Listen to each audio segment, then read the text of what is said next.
Welcome to our webinar, Closed Loop Marketing, Tracking Marketing to Business Growth.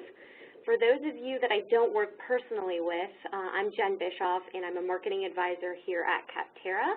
I specialize in inbound marketing strategy for lead generation. A few administrative items before we get started. Everyone is in listen-only mode, so if you have any questions throughout the webinar, please feel free and submit those through the chat feature. I'll be devoting some time at the end to go over any questions that you have on the content. In follow-up to today, I'll also be sending out the recording of the webinar as well as the slides. So this is actually our second webinar in our three-part series. My previous webinar, we went over the 3 basic elements of a lead-generating landing page. Today I'm going to be talking about how to track your marketing success. And then the next webinar, once you're in a great position with your website where you're generating some leads and you have some tracking mechanisms in place, then the next step is really about doing some tests on your website and in your lead funnel so that you can get more conversions. So the final webinar, I'll be going over some really great ideas for testing. So to get started today, you're going to have to bear with me for a second because I want to ask a really basic and simple question in order to understand how important it is to properly track your marketing efforts. So, we're all businesses here, so what's the goal of a business? We're looking to create customers and get revenue. So whether that's through increasing your spend from existing customers or acquiring new customers. Now, because we're talking about marketing, we're really going to be focusing about acquiring new customers to generate revenue for your business. And there's a few ways that you can go about generating sales leads for your business. I've shown this slide before, but I kind of want to go over and reiterate the differences between inbound versus outbound methods. Outbound just means, this could be your trade shows, your email lists, or your outbound sales calls. And then, of course, inbound marketing, as in the diagram, is really all about driving people to your website who are already out there actively searching for software. And you could be doing a variety of different channels to be getting in front of active prospects. You'll see a few on here. You could be doing maybe Google AdWords, a Capterra PPC campaign, or maybe you're pretty active in content marketing and have some great blogging efforts to drive people to your website. And of course, this setup I have on this diagram just goes over the importance of educating your prospects once they get to the website, motivating them to take action to then convert by submitting their contact details to you through a web form on your website. So this is a good point right now just to do a quick recap from our previous webinar on what that looks like on a website. So first we talked about having great content and copy, so make sure that you have a really strong value proposition, that you're letting prospects know right away what it is that you do. And then, of course, that you have a pretty prominent and compelling offer like a free trial or a free demo displayed as a button. And then having that offer connected to a pretty short form, making it super easy for an interested prospect to kind of get started in learning more about your software. And then it's always great once someone submits that form to make sure that you have some sort of confirmation or thank you page that will pop up. Not only just letting them know that the form was successfully submitted, but giving them a few next steps that they should be expecting in the process. And of course, this is also going to make it easier for you when you have this type of thank you page to actually track when people will submit the form versus those that get to the form page and abandon. So I'm going to be talking a little bit more about that later in the webinar. So first, I want to go over what closed-loop marketing means, and I'll be going over the importance of having a closed-loop marketing strategy, and then finally I'm going to be getting into the how. What are ways that you can set this up internally so that you're properly tracking your lead efforts? So closed-loop marketing really just means that you're linking your marketing spend all the way through to the revenue that it generates. So the spend going out versus when someone's actually becoming a paid customer. So I'm just going to walk you through this, the sales funnel process here. It's pretty straightforward, but I want to make sure that we're all on the same page and that we know that each step, it's important to go all the way through. And we'll talk a little bit about where many times some companies will drop off in this process. So first off, we discussed it's about getting traffic to your website, so inbound traffic. And then at that point, they're really just a web visitor. They're clicking around on your website. You might be able to uncover their IP address, but beyond that, there really isn't much else that you're going to know about this specific person. So that's why it's so important to lead them and compel them to get to a lead capture form. Again, this could be a free trial sign up or a free demo sign up. So this is where someone's actually submitting their contact details to become a lead for you. Now, a lot of companies that are set up with Google Analytics are stopping at this click web visitor point and just seeing what type of web activity from their different referring sources that they're getting. Others can actually will set up goals in Google Analytics, and they'll stop at the point of when they get a lead conversion for those that are getting to a success page. But again, this is not the full circle in finding who's actually becoming a customer for you. So after someone actually submits a form and contacts you, really the next step, of course, is your lead nurturing steps. And this can, of course, vary across different companies. This could mean maybe an immediate sales call. But it could also mean, let's say it's a 30-day free trial sign-up where you could be sending some emails across the free trial to get them set up and doing certain steps in your free trial. So the amount of time in this can certainly vary. There's going to be very sales-ready leads versus those that could actually take a few months. So that's why it's important to actually know and link back where that specific person, and that when you're segmenting your leads, you know what sources they actually came from, because over time, they're going to become a qualified lead. So this is someone that you might have done a demo with, so you know exactly what features they're looking for. You're seeing some great product alignment, and then, of course, you're able to get them to become a customer. So that's when you're bringing revenue in to the company. So this is, again, just a very high-level overview of what closed-loop marketing means. And then now I just want to get into when you're tracking through all of these steps, what's the benefit of doing this? And really, there's a lot of questions that you can be answering, very important questions that you should be asking about your marketing efforts and your sales efforts,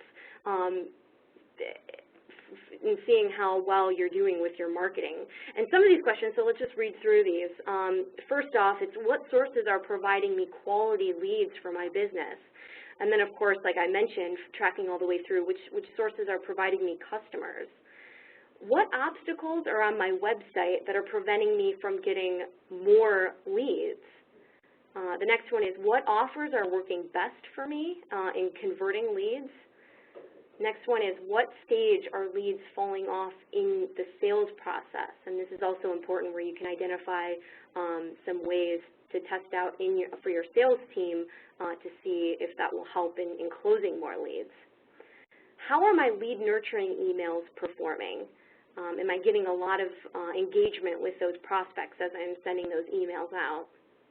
And then finally, what are the costs associated with my lead generation efforts? And this is really going to be the most important, because this is going to tell us, is there room, is there opportunity to grow in that channel? Should I be pouring the gas, or should I be pumping the brakes and kind of moving my budget elsewhere where I'm going to see much more greater ROI? So today we're really going to be focusing on the first and the last question and how to get those answers. For all of those other questions in the sales funnel process, I'm going to be addressing more of that in our next webinar, where I'm going to be going through additional testing you can do once you have the tracking set up. So I put together this example where I'm driving traffic to my website through a few different efforts. So I have two campaigns running here. I have Campaign 1, which is a paid campaign, and Campaign 2, which is a paid campaign, and then of course I'm getting organic free traffic, which is always great. Now I do know approximately, how many leads I'm getting a month. Here I show 100 leads a month, and I also can see that in Campaign 1, I'm actually getting far less clicks to my website for the same cost as Campaign 2. So it's pretty easy to make the assumption that, wow, I'm getting so much more value from Campaign 2. But the problem with making that assumption is that we don't have all of the data that we need in order to really diagnose what's going on with this campaign.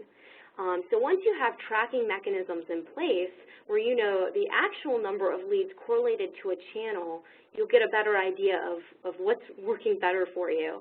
And so you can see in this chart that Campaign 1 is actually converting at a much higher rate, so 25% conversion rate, and it's giving me 50 leads. So my cost per lead, so even though my cost per click is higher, my actual cost per lead is by far lower. So a $20 cost per lead versus a $100 cost per lead, and of course I'm getting 50 compared to 10 leads a month. So looking at this, obviously Campaign 1 is doing better for me. But the next step also in getting a closed-loop marketing strategy in place is, of course, also correlating what is your actual cost per acquisition. We were just taking a look at what is the cost of generating a web lead. This is going to, when you're tracking through to sale, you'll be able to know when you're closing leads what the total cost of each sales acquisition is. So here you can see that I've calculated out my close rate has stayed consistent. So my cost per acquisition in Campaign 1 is $200 versus my cost per sales acquisition from Campaign 2 is $1,000. Now, it's easy to think, wow, Campaign 2 really is just not working and I should shut it off immediately. What I'd recommend doing is once you're looking at these numbers, it's just a great way to start digging a little bit deeper to find out what's going on.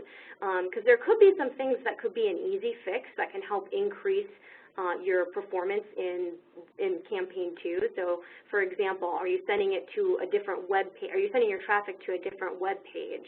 Or do you have a different offer, and is that just not converting as well for you? So these are some things that you can look at initially, but of course, if you're finding that, this campaign is just not working for you, well then that's when you should be moving your budget. And you can see I put here, if you were to move your budget over to Campaign 1, I mean, that could actually mean up to 5 more customers that you could be getting a month.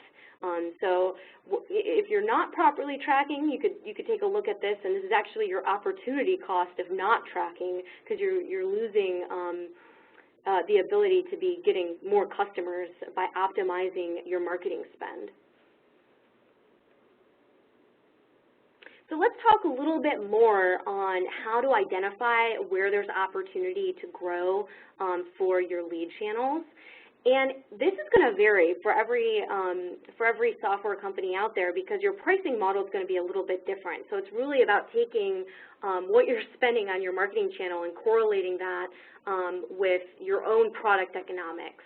So you'll notice here I show this math equation. So you really want to start off with calculating out what is your average lifetime revenue of a customer.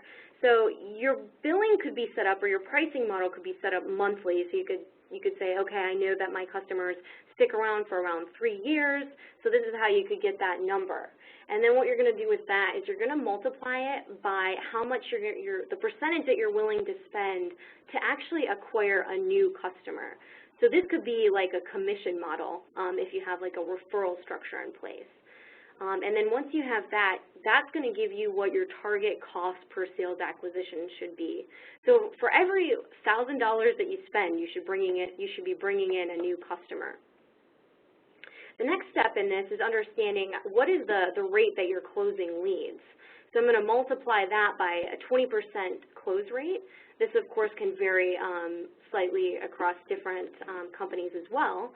But doing that, I can calculate out what my target cost per lead should be. So here it's $200 cost per lead. So this is helpful too if you're doing like a pay-per-lead program. And also important to be watching your cost per lead in each channel that you're doing marketing efforts in to see if it's over that or under that. But we can also go further and actually find out your cost per click. What's the maximum cost per click that you'd be willing to spend in each channel based on your performance? So you're getting let's say you're getting a 5% conversion rate. Now this is your click-to-web lead conversion rate. So then you're going to multiply that by your target cost per lead. That's going to give you your maximum cost per click that you're willing to spend in that channel to continue to do well. So you could be bidding at $2 a click. And once you run through this math, you're seeing a $10 maximum click. What this means is that you do have room to be bidding higher, to be getting more traffic to your website, to be converting into leads, and to be converting into customers. Now, it's great to kind of put some average numbers initially if you're just not sure for each channel yet, if you're just starting out a channel, to use some average numbers that you're seeing currently on your website and just kind of plugging those numbers in. But as you're ramping up your marketing efforts, you can certainly put in the numbers that you're seeing for each channel. So, for example, your conversion rate may slightly differ, and then therefore the actual maximum bid amount or cost per click in each channel can differ. So this is a really helpful math equation that's going to just give you an idea and some benchmarks to keep in mind as you're working through different marketing channels.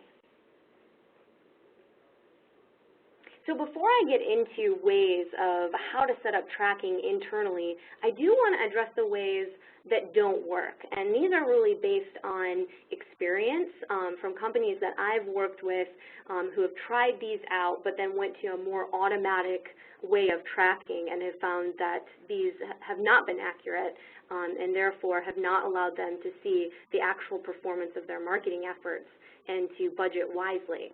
So one of these is asking over the phone or adding a "how did you hear about us" field on your lead capture form. Now, the problem with this is a lot of prospects are using many different resources to investigate and learn about software solutions. And it's not that someone's going to want to lie to you, it's just they're not going to remember necessarily the exact way that they found out about your solution. Now, the next one I have listed here is guessing, and you might say, oh, duh, you know.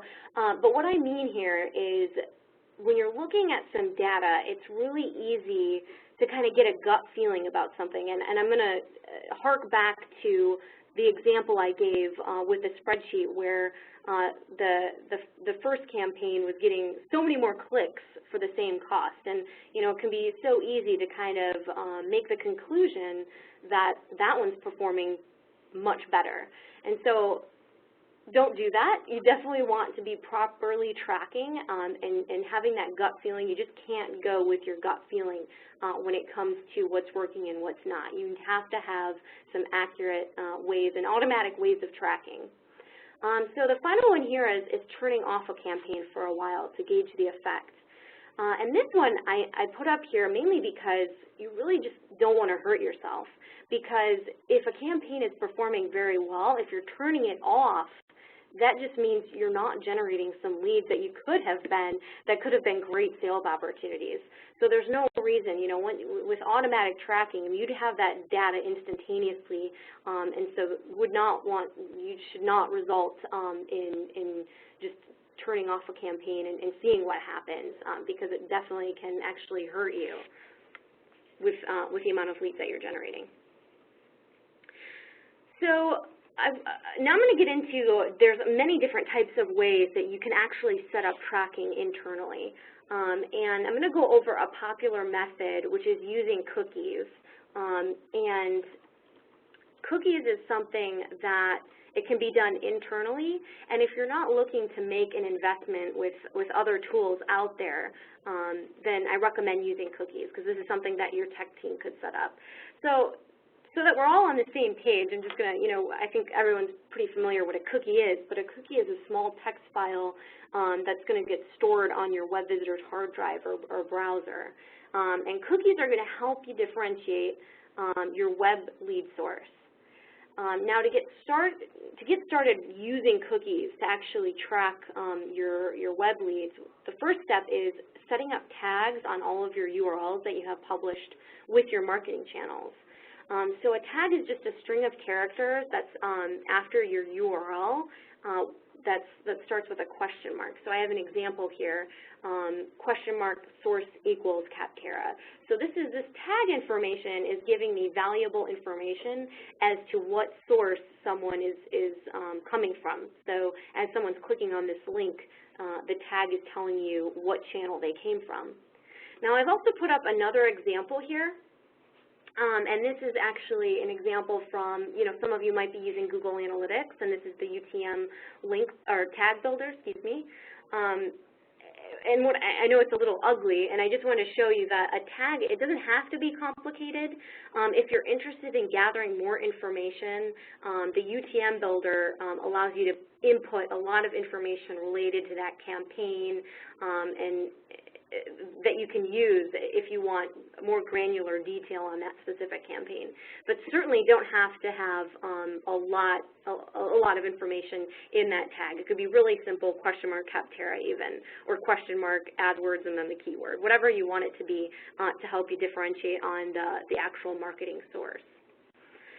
So again, we're all marketing people here, and I'm not a technical person, but I'm trying to give you the information that you would need to kind of take this back and talk to your tech person about so that they can set it up. Because for a tech person, this is something that's really easy for them to set up, and then once it's set up, it's automatic.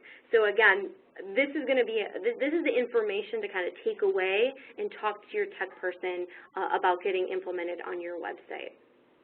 So the next step after you have this tag information and you have cookies that are going to generate as people are clicking to your website, that cookie is going to grab the URL information and store that as someone's clicking around on your website. And again, the URL and the tag is what's differentiating the source. So when someone actually gets to your lead capture form, let's say this is a free trial sign up, maybe a demo sign up, they fill out this form, you're going to want some code that's correlated with your submit button or your get started or whatever button that you may have that's really going to automatically read your cookie information for you. And then what's going to happen is most everyone has internal notification emails when they get web leads. That code, once someone submits that form, is going to populate your tag and referral information automatically into that email. So what's really nice about this is you're not only looking at the number of leads you're getting from a channel, you're actually seeing the exact contact information with the source that they came from. And so this is going to give you a gauge on the quality of that lead and then follow them along in your sales process. So I just went over a lot, so I kind of want to take this back to the diagram that I created and walk through these steps again so we're all on the same page and discussing what these steps mean in the cookie process if you decide to use cookies to track your web leads. So again, you're going to be generating traffic to your website. So for your links that you have set up for your marketing channels, you're going to assign a tag. So here I show question mark Capterra. So when someone clicks on that link to get to your website, you're going to send them a cookie file that's going to store the information of the URL and that tag. Then when they get to that form, that lead capture form to submit their contact information to you, you'll have that code set up. Again, once this is set up, it's automatic. It's going to be doing it for you. It's not something that you have to do every single time. You're going to have that code that's going to read the cookie information and report it in your sales notification email. And then, of course, the next step after that is you're going to see, you're going to want to either have that automatically fed into a CRM system. For many websites, some of them could be set up where the form actually automatically feeds into a CRM. So there is a way of feeding that cookie information into the CRM as well, so that you have, when you're pulling reports in your CRM, you can actually see the marketing channel that that lead came from. If you don't have it set up that way, or if you can't get it set up that way moving forward, what you can do is you can have your sales team manually enter that information from the email, the sales notification email that they receive. Of course, this would be a better situation if you're not getting a huge volume of leads. If you're getting a huge volume of leads, the more automatic you can implement in this process and the less human error that you have, the better, because the more accuracy you have, the more information you have to make smart decisions on your marketing efforts. And then finally, of course, this is where it's important for you to take a few minutes. You'll be able to just pull a report instead of digging into a ton of different information. You'll be able to easily, again, just pull a report and see the leads that you've generated and the sales that you've generated, and calculate out what you've been investing in each marketing channel and the actual revenue that it's generated. This is where you're going to be able to see that by pulling a report. So a few other popular tracking tools. Definitely want to address Google Analytics because, again, lots of people using Google Analytics, and it's a really great tool. It offers so much information on the activity on your website, and there's a lot of things that you can set up on it to get different types of information. You can be creating goals, for example, for those that are getting to like a success page after a sign-up form. So this is going to tell you how many actually fill out a form on your website. But the huge thing to note here, and kind of one of the most important things that Google Analytics cannot provide, is who that actual buyer was that submitted that form, because the next steps in that closed-loop marketing process is about following that person through the sales process and seeing what type of quality lead that was. And that's what Google Analytics can't report. Now, there's a lot, marketing automation systems are definitely gaining popularity, and these are tools that definitely, again, they provide some great website data for the different activity that you're seeing on your website. But there's a lot of other resources and features that a marketing automation solution provides beyond just buyer tracking. So this is something that if you're looking into marketing automation systems, I'd make sure that you're understanding the features that it offers and that you're going to be taking advantage of some of those features just beyond buyer tracking, because you want to make sure that you are getting the full ROI on the spend with a marketing automation tool. So some of those other features could include email marketing campaigns, could have some blogging platforms and landing page tools and social media lookups. And then lastly, I just want to make the point that when properly set up, these tools can certainly track your ROI and have a closed-loop marketing setup. But you'll have to look into each one. You might have to set up a little differently. So some of them do require certain code on every single page of your website so that it's helping to pull that, or some of them you'll be building tags. So you just want to make sure that you're aware of the actual setup so that you can pull that data, because some of them won't properly pull just on their own. There is a setup to that. So of course, some other tools, the AdWords code, similar to the Capterra conversion tracking code. The Capterra code's great. This is going to provide you information based on how many conversions that you're getting for each directory that you will be listed in, and you'll automatically get your conversion rate calculated as well as your cost per lead, which is really nice because this is important information. And then for your marketing advisor, really is a great point, a discussion point to go over, how the campaign's performing and allow us to give some meaningful next steps in guidance on how to increase those numbers. Now, the main thing to take note of, though, is that, again, these are just numbers. Because contact information is submitted through your website, the Capterra tool, we won't be able to populate information in terms of who exactly that buyer is. So that's why it's so important to have additional tracking tools in place on your end. But then having multiple tracking tools is really great, because then you'll get comparison information just in case that something wasn't properly set up and you're seeing discrepancies. You can quickly clue into whether or not a glitch is occurring or if it's just a setup issue, and get that resolved. So definitely recommend using more than one tracking mechanism. So the main takeaways from this webinar is really track marketing. You have to track your marketing all the way through to your new customers. So it's really not about just stopping at the number of clicks you're getting or the number of leads. It's really about the quality of leads and also the actual revenue that you're generating from that marketing spend. And using these numbers as you're looking at what's going on for each channel is going to allow you to make smarter marketing and sales decisions, because you'll be able to not only make changes and see if something's not working, make immediate changes, you'll also be able to start testing new things out, where then you'll be able to measure the impact on that and know for sure whether something's working or not, because you can correlate it then all back to those numbers and the revenue. Lastly, again, understand your tracking tool functionalities.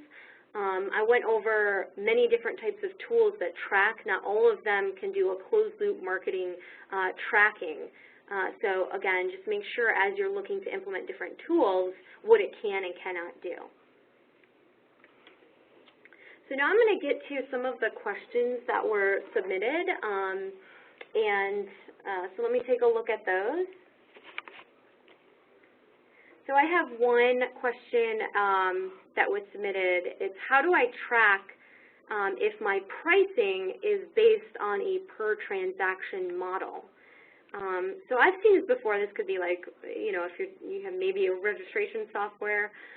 What you'll want to do is you'll still want to get a closed-loop marketing method in place, so that as you're getting maybe some account sign-ups on your website and having billing information put in, or if it's just a free account, that in your CRM or whatever in your lead management system, that you have a way of seeing what channel that account creation came through.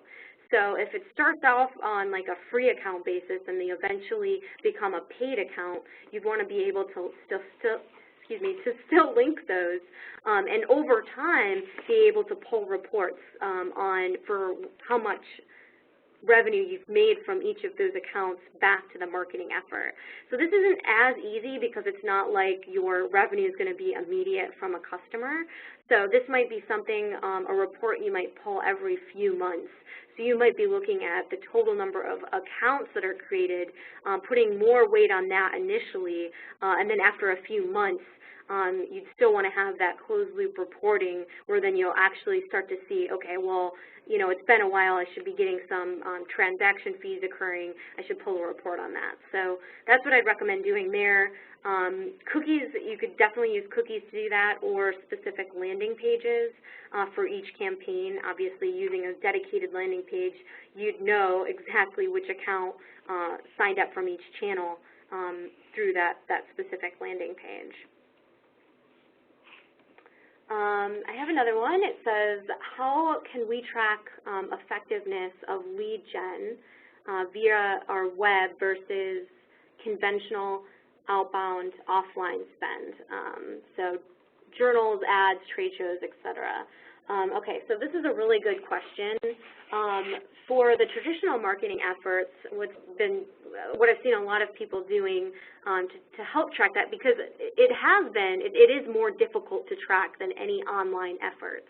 What you want to test out doing is using like a promo code or something like that, where someone would input that promo code if they get to your website. So if they saw your solution in an ad in a magazine, you can send them there. Or what else you can do is actually have a dedicated phone number correlated to different campaigns, and I work with some software companies that do that.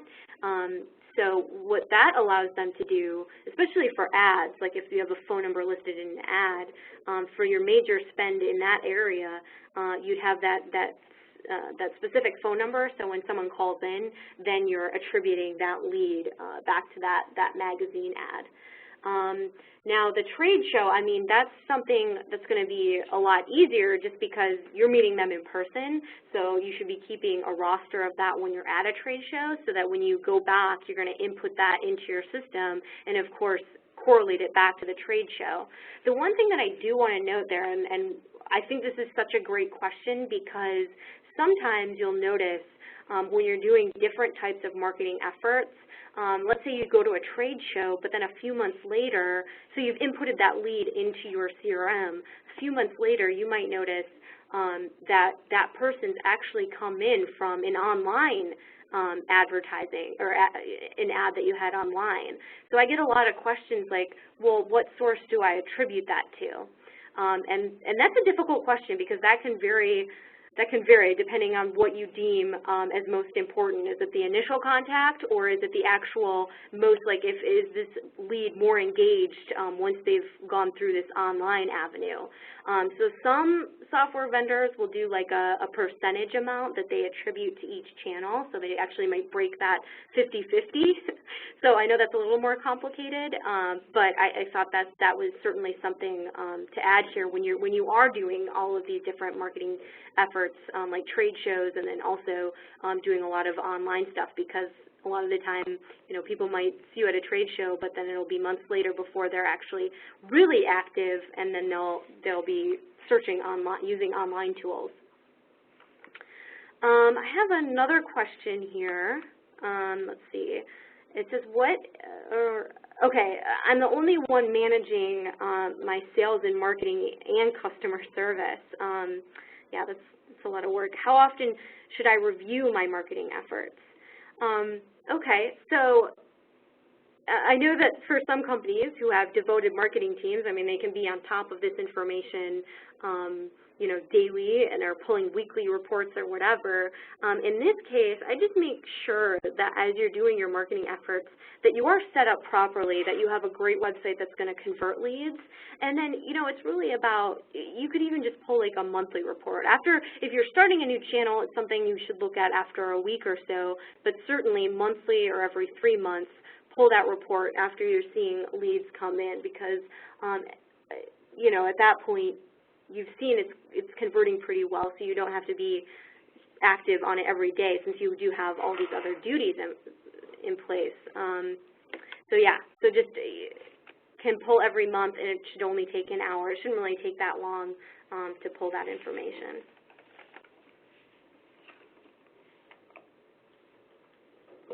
Okay, I think that we have wrapped up all the questions that I got submitted.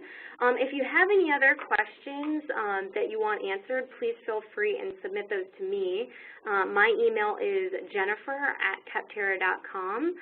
You also have your dedicated marketing advisor, that's Katie, Sarah, or Kara, that you can contact directly, who can answer any questions that you may have. Otherwise, if you're not sure, you know, feel free and shoot me an email. I'm really happy to help. Now, I will be sending out the next invite for our webinar that's going to be focused around really about design elements that you can be testing that can help increase your conversion rate. So this next webinar should be a lot of fun. Again, you'll see that invite come shortly. You'll also see a follow-up come through with the recording and the actual slides of this webinar. So thank you so much for joining today. I hope this was helpful, and I look forward to seeing you guys in our next webinar. All right, everyone have a great day. Bye.